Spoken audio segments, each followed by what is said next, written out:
سورة النصر دا نوم چې پر دې ایښول سوی دی اذا جاء نصر الله د اول آیت اخیسته سوی دی. نصر خو کومک او امداد ته ویل کېږي، نو دا یې نوم سو. دا صورت مدني دی.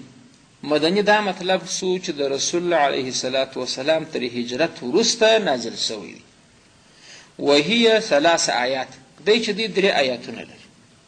او نو په خپل ځان کې خو نو برای ورکوع سول.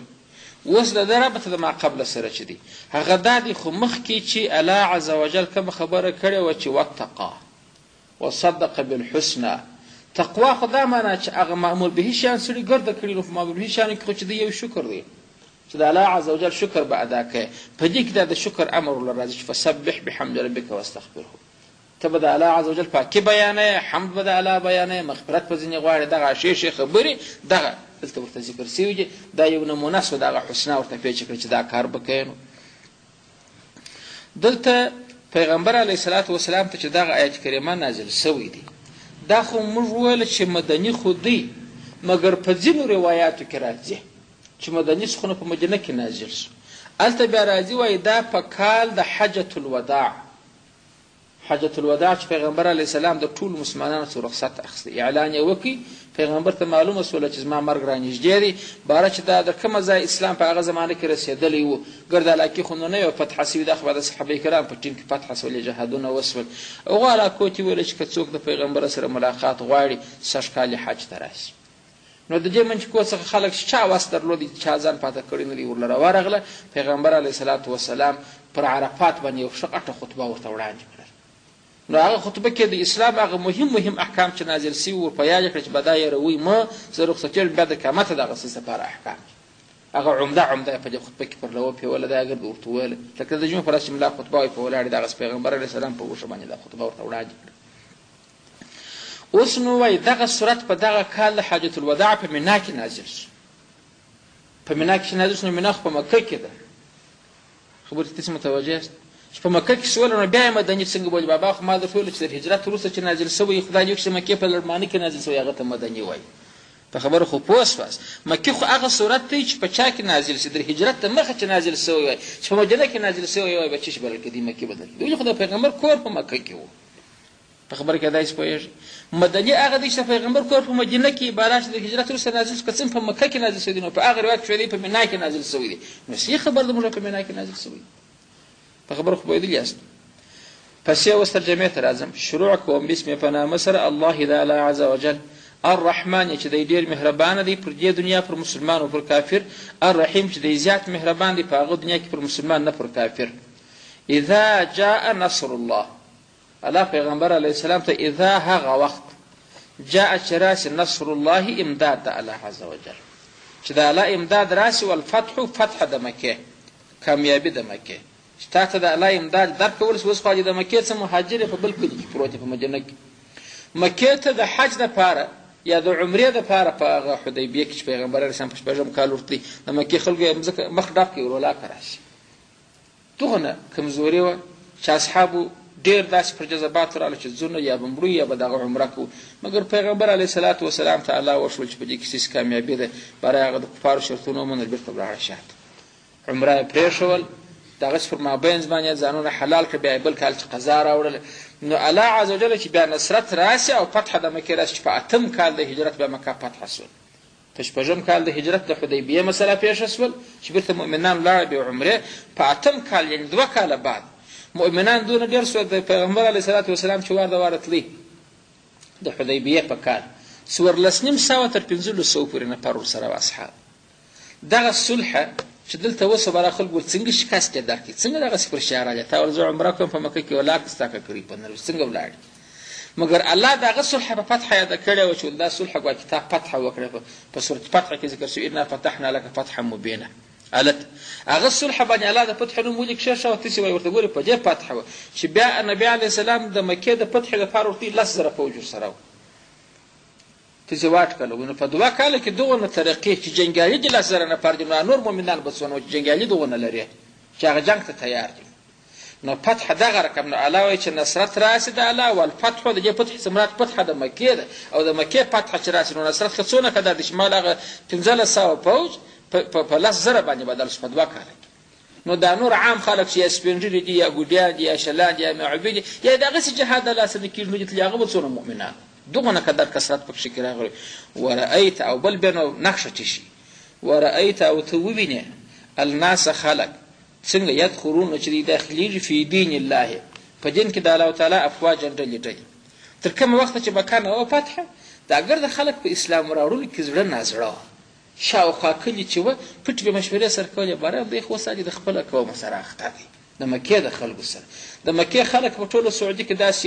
یو زبرځواک و غټ طاقت بدل کېدی دا ټولو عربو حیا ځینې کوله غښتلي خلک و دا قریش باره د هغو سره اخته دی دا دوه نفره چې سره جنګېږي دریم دې ځان ولې پورګډوي چې ته اوس اسلام راوړې نو خدای دې د مکې د خلکو سره جنګ چې اسلام نه راوړي د مکې د خلکو سره اتحاد وکړي خو د مکې خلک دې بیا د ده سره جنګوي نو دوی داسې مابینځ درېیمګړی کړی ځان به غلی غلی کوه بهرل ورځو به نه درک بیا معلوم سي که خپل قوم پر غښتلی سو د درې شی به وکاږي بالا قراره به د جنګ خلاص شي د هغه نظام دی چې دا اوس چلېږي که دی کامیاب وسو د مکې خلکو ته قریش دې شکست ورکړي بره به خدای چې موږ ایمان راوړو دې ستا پر وایو په دا مابینځ کې ځان دورې کوه د مکې د فتحې خبره معطله نو چې د مکې فتحه امر راغله چې پیغمبر قریش ته شکست ورکړي مکه یې دار اسلام کړه د اسلام بیرغ پکښې کېږدي سو پر کعبه باندې دا ځای ونیول سو باران نو څنګه و باران نر هغه دی چې مخکې راوځغلي نو به قافلې راتلې د اوښانو قافلې به وې د ښځې و کوچنیانو نر به پکښې وراتله به د پیغمبر علیه السلام دربار ته مدینې شریفې ته چې موږ ته ایمان راوښي نن دا کلی مسلمان سوی سبا هغه کلی یا به د قوم په اعتبار اتحادیه جوړېدې یا به د کلي په اعتبار اتحادیه جوړېدې وفود به ورته ویل کېدله دا وفودونه به راتله ایمان به زده کوه بیا به تله خپل کلي کې به هغو خلکو نشراوه ښوه به نو دغه چې یدخلون فی دین الله الله چې هغه دوه کاره وسي نصرت الله راشي او فتح د مکې راشي نو به څه شي ورأیت ته به ووینې الناس خلک یدخلون چې دوی به داخلیږي فی دین الله په دین کې د الله عز وجل افواجا ډلې ډلې او دا رقم هم پیغمبر علیه السلام و چې دا خلک لکه وار د واره چې په دین کې افواجا راغلي دي بیا به نو یخرجون افواجا بیا هغه ټیم راځي بیا به ډلې ډلې ځینې وځي بستا کلي به یو پټرېري به په پوري یاره دا به نو در څه وخته دا جنګ کېږي نو کافر خو ولاکه بد وایي زموږ وروسته چې دا باتولو دپاره راغلی دی اوس دغونه قدر سوچ دی نه لري چې ستا ورور ستا سره ستا د بامو ګل په خدای که کوي د بامو ګل ولاکه در سره کوي هغه وایي وروره زه خپل کار مزدوران راوله چې بامونه دې در ګل کړي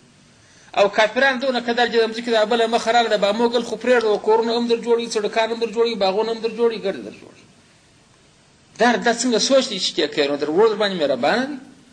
در زوی در باندې مهربانه دي در پلار در باندې مهربانه دي نو د دا جنس څخه بیا ډلې وځي قومونه دغسې وخت هم بیا راځي چې نن هغه ورځ ده چې په ډلو ګرده خلک په کفر اوس راځي دي ما دا د اسلام نوم نو اوس شرمېږي چې ووایي چې معنا زه نو اوس نه یم مسلمان مسلمان یم مګر و کارونه به مې ګرځي د کفر ته به سره م راسره شولی چې ښه کوې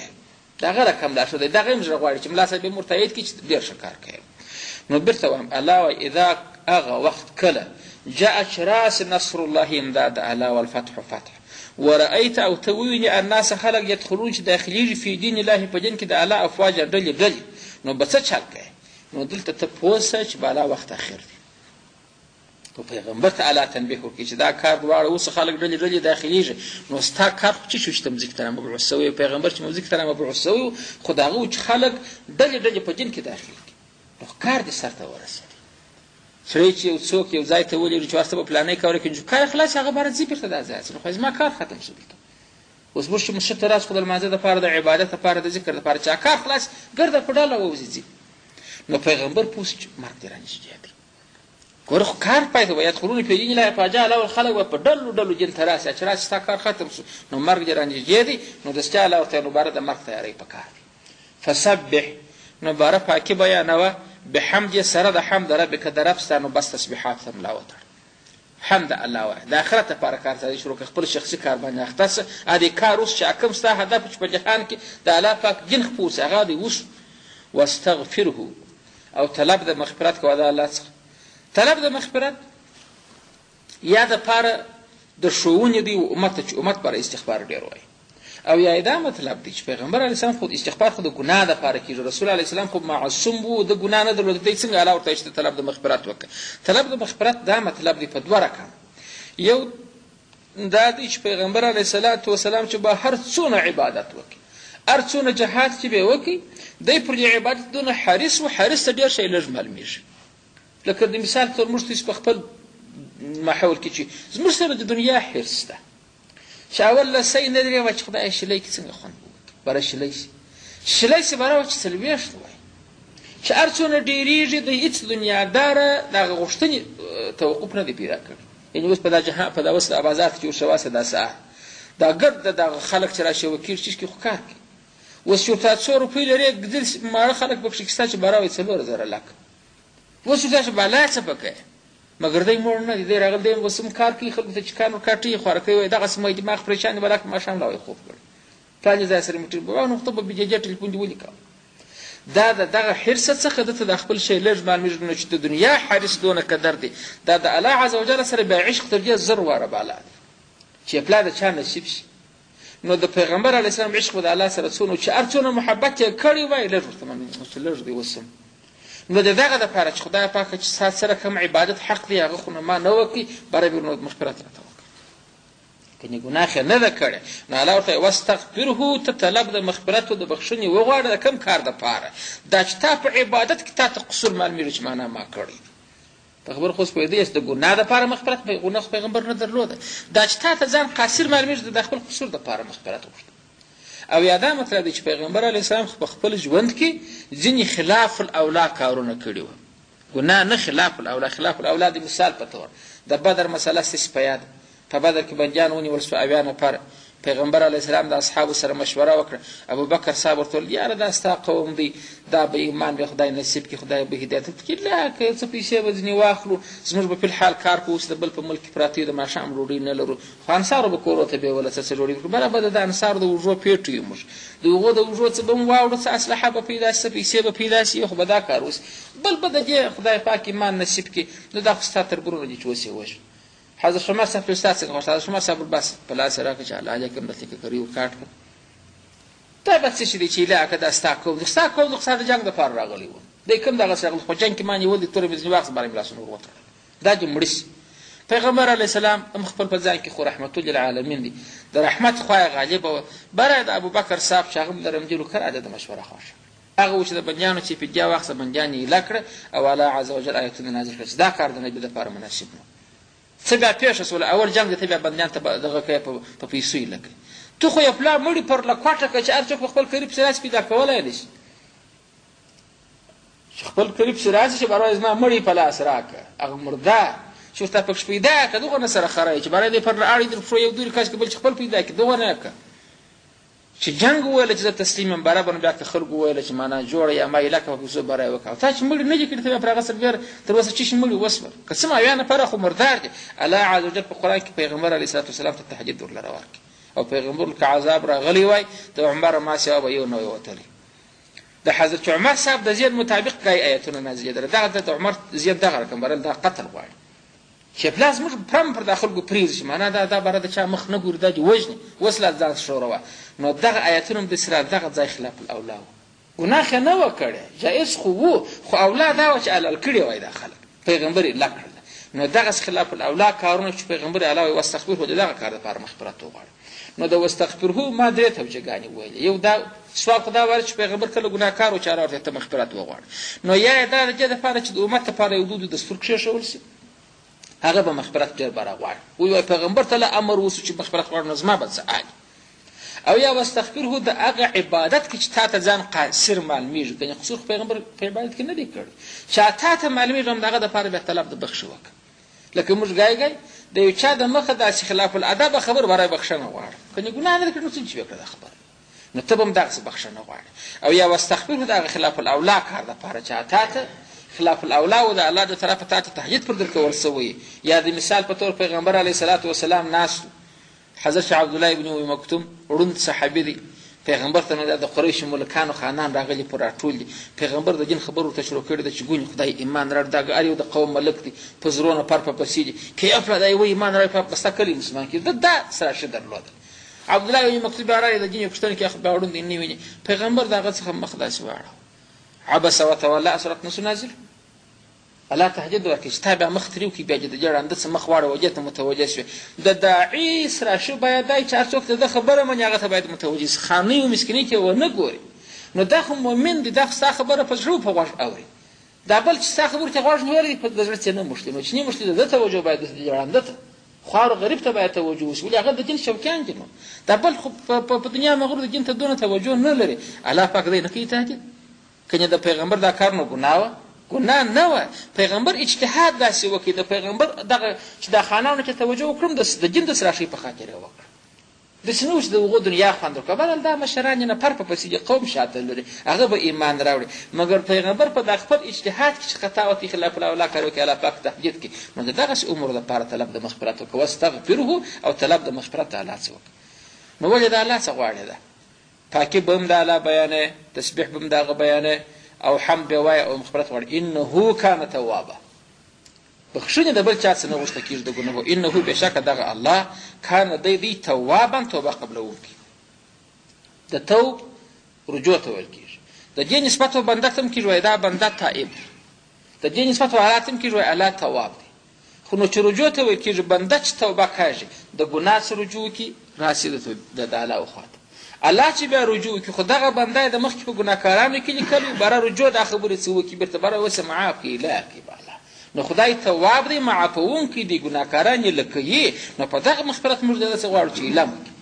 د سره ترجمه خو خلاصه شوه مګر سوال دلته دا واردېږي چې په ځینو روایاتو کې راځي چې ما وویل دا په حاجة الوداع کې په مینا کې نازل شو ټیک دی دلته چې دی اذا جاء نصر الله والفتح نو د مکې فتح خو په اتم کال د هجرت کې رسوی ده دا طالبان په خبره پوهېږي نو اذا خو د استقبال لپاره استعمالیږي کله چې راسي نصرت ته الله کله چې راسي فتح د مکې بابا د مکې فتح کې رسوی ده ته به خلک ووینې چې داخلېږي په دین کې فوج خو داخل سوي دي خو 2 کاله بعد خو دا د حجة الوداع کې دي خو لسم کال د هجرت نو اذا دلته څنګه سیږي د هغه جواب دا دی چې د دې اصلي نزول په روح المعانی کې یو روایت راغلی دی وایي دا صورت چې نازل شو 2 کاله بعد پیغمبر وفات شو په صحیح سند حدیث راغلی چې دغه صورت چې نازل شو 2 کاله بعد پیغمبر چې وفات شو نو 2 کاله بعد پیغمبر علیه الصلاة والسلام په لومړي خور کې وفات شو په خبرو اوس پوهېږي نو چې په لومړي خور کې وفات شو د هغه ځای څخه چې راورسېد بیا تر بلې لومړۍ خوره پورې یو کال شو بیا تر بلې لومړۍ خوره پورې چې راسه بل کال شو 2 کاله بعد نو خو معلومه ده ګویا کې دا د لومړۍ خور په وخت کې معنا نازل شوی دی او د مکې فتحه چې وه هغه په روژه کې وسوه هغه په روژه کې وسوه نو د لومړۍ خور خو لومړۍ خور د دویمه خور د درېیمه خور د څلورمه خور د خدای تعالی میاشت برات بیا روژه تر روژې پورې چې دا یو کال راسې بیا بل کال راسې 2 کاله نه پوره کېږي خو پر لومړۍ خور د پیغمبر وفات په لومړۍ خور کې شوی دی چې داسې شاته راځې باره چې 2 کاله ټیک پوره کړې د یوې لومړۍ خور تر دې بلې پورې بیا د هغه سره تېر تر دې بلې پورې تر دې دویم کال تر روژې را دې خواته کېږي نو دا در مکې در فتح لا 5 میاشتې مخکې ګواکې نازل شوی دی چې هغه سند ته ورکړي دا هېڅ په خبره پوهېږي ولې لومړۍ خور شوه بیا دویمه درېیمه څلورمه خور د خدای تعالی میاشت برات روژه 6 میاشتې تقریبا کېږي نو تر مکې در فتح لا 6 میاشتې مخکې نازل شوی دی د هغه روایت مطابق زما خبر ته کېدای طالبان متوجه است د ایزا خبره او دلته دا چې هلته په روایت کې راځي وایي دا په چا کې نازل شوی دی په حجة الوداع کې حجة الوداع خو لسم کال دی نو چې لسم کال دی الله څنګه وایي چې کله نصرت راسي فتح راسي بیا به خلک ته ووینې چې ډلې راځي دا کارونه خو ګرده سوي دي په آینده کې کله کېږي نو ما خو بل روایت هلته شته چې سند لري چې هغه وایي دا 2 کاله بیا وروسته پیغمبر وفات شو نو خو معلومه ده چې دا د فتح د مکې مخکې نازل شوی دی که ته نو هغه روایت باید څنګه په کوي چې په مینا کې نازل شوی دی خو هغه ما دی موجود دی موږ وایي هغه تکرار دی هغه فقط تنبیه ده لکه څه چې یو چا ته خبر ورکړي چې هلکه بسراج سره ټولوه بره به نو د خیره ځې دا چې خبر دې پلا مخکې ورکړي بیا چې ټیم راشي بره ورته نو خو ما تا ته خبره نه وه کړې ور په یاد کې دغه دویم وار تنبیه چې و پیغمبر ته الله ورکول دغه صحابي په چا خطا کړی دی چې وایي اوس نازل شو کنې نزول یې 2 کاله مخکې شوی و او هغه د مکې در فتح لا مخکې شوی دی 5 میاشتې دغه سره چې نازل شو د مکې فتح راغله بله پلا بیا هغه د په لسم کال د هجرت په مینا کې چې خلک سره یې خبرې لیدله پیغمبر علیه السلام خبرې ورسره وسوې نو الله بیا د اثرات ورته به جبریل ورته راوړي وایي نو خو هغه دی ګوره چې هغه نصرت و فتح و دا شیان ګرده چې راسي دا سورت اوس نازلېږي که ما تکراري نو په هغه مخکې نزول کې ازاله پسې سو چې هغه وخت چې دا کارونه راسي په هغه وخت کې خو نه وسوي نه فتح د مکې سوی و چې دی نازلېدی او نه دا خلک ډلې نازل سوي او پر دا عام د فتح د اکال د فتح د مکې چې خداګر د کارونه سوي دي نو دا خو تکرار دی د سورت اخر نزول نه دی د صحابي چې موږ ته روایت کې چې دا دلته نازل سو هغه چې وایي دا نزول دی کدای په خبره پوهېږي یعنې الله پاک دا خبره درته مکرره کړو پر زړه یې کړه چې هغه ما چې درته ویلي وایي خو نو ګوره اوس ادیګر د کار پرس هغه چې مطلب هغه دی په حجة الوداع کې در 1,10,000 پورې روایت راغلی وای دغه مسلمانان جمع سوي پر عرفات باندې د اسلام هغه اول سر دی نو څونه قدر خوا دې ډلې راغلي دي نو الله ورته فسبح بحمد ربک اوس به تیاري د کبر نیسي اوس به د آخرت لپاره کارسازي کوي فسبح نو دا ماضي تکرار شو نو د روایتو هغه تضاد سره وخت مزاج ټیک شو چې استقبال د پاره سولې په لومړني وار چې نازل دي خو نه فتح سوی نه خلک داخل سوي دا دویم وار چې شاید ته نازل سوی دی باره ایزا مشکل پیښ شي په خبره کې دای سپیږي نو کته خو خلک وای پر دغه ځای نازل سوی دی هغه جواب موږ دا وکړي چې دا دوباره تکرار دی دا لومړنی نزول نه دی نو ترجمه یې څنګه شوه کله چې راشي اذا هغه وخت جاء چې راشي نصر الله امداد الله والفتح او فتح د مکې ورأيت او ته ووینې الناس خلک دا کار هم وسي چې داخليږي په دین الله په دین کې دا افواجا فوج ډلې راځي شي نو به ته څه چل کوي چې دا کار دی وسو چې ساوځ په پای ته ورسېدل فسبح بر پاکي بیانوه بحمد سره د حمد ربک د خپل رب واستغفر او طلب د مغفرت وکړه د الله څخه بخښنې وغواړه د خپل قصور د پاره چې په عبادت کې تاته محسوسیږي یا د خپل خلاف الاولا کار د پاره ځکه انه کان توابا الله پاک چې دی بشک دی توابا رجوع کوونکی دی پر عبادت باندې په چا سره په عفو سره ټول خلکو ته رجوع کوي عفو کوي نو تا مع پکې چې کوم تقصیر په عبادت کې تاته ایسي یا خپل خلاف الاولا کار کړی دي او د امت لپاره به دا یو سوغات هم چې غوتم هدایت شي بس استغفر الله ډېره وایس د الله عز وجل څخه د ګناه بخښنه غواړي ویل پیغمبر ټیم په اخر کې د عمر دا ویل نو او دا چې دی دا سورت 114 سورت دی دا اخیرنۍ سورت دغه دی چې نازل شو کله چې خبره پېژنه د ترتیب نزولی 114 دی که څنګه په ترتیب مصحفي کې دی چې دی دا 114 سورت دی په قرآن کې چې را حسابي 114 دی مګر په نزول کې د ټولو اخر دی ولې خو ما د پیغمبر اخرنۍ شی بي پیغمبر ته چې تسبیحات هم لا وته زیاده دنیا څخه رحلت کوي نمبر نزولی هغه دی 114 دی صدق الله العظیم